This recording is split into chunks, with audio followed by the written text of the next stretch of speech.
Even though it's not directly related to me because I don't live there, the U.S. national debt is closing in on $22 trillion.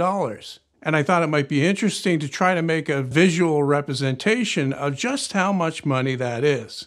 People hear these numbers all the time, but it's very difficult to actually grasp the magnitude unless you can put it in perspective. To begin, I need to pick a handy unit, and after doing some math with many zeros, I settled on a $1,000 bill. And since I don't have any $1,000 bills on hand, and I'm not even sure if they still make them, I measured the thickness of a fairly new Canadian $5 bill, guessing that it would be the standard thickness. And that turns out to be 3/1000ths of an inch, or 0.0762 millimeters. So this analogy is all about stacking and comparing the heights to common items, and as it turns out, easily recognized landmarks as well.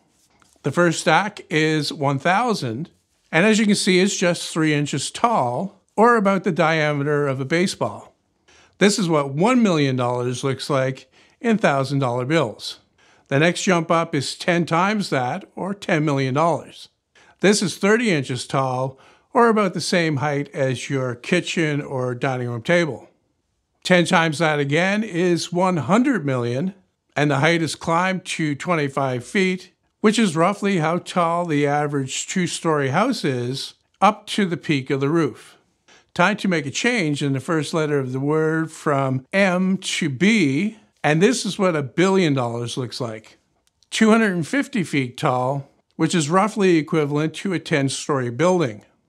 And remember, these are $1,000 bills stacked up.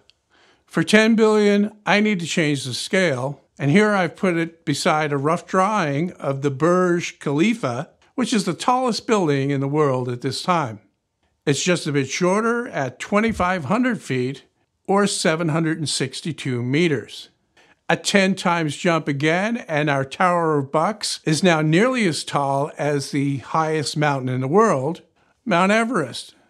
Okay, we're getting there. Time for another letter change, except this time I need to add an additional letter, R, and this is $1 trillion in $1,000 bills.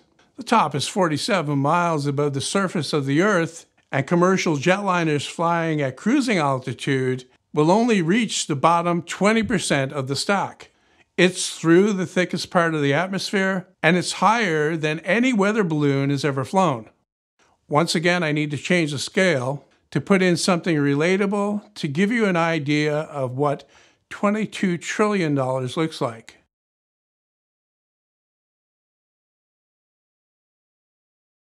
Now, if we go back to the beginning of the video, where I said that this is not directly any of my business because I don't live in the U.S., that isn't exactly true. If the U.S. defaults on this debt, very bad things could happen, and that would be globally. Every country in the world would be affected by this. I guess one of the better ways of looking at this debt is to look at it from a homeowner's perspective, and the debt is a mortgage. If you don't pay your mortgage, the bank is coming to take your house.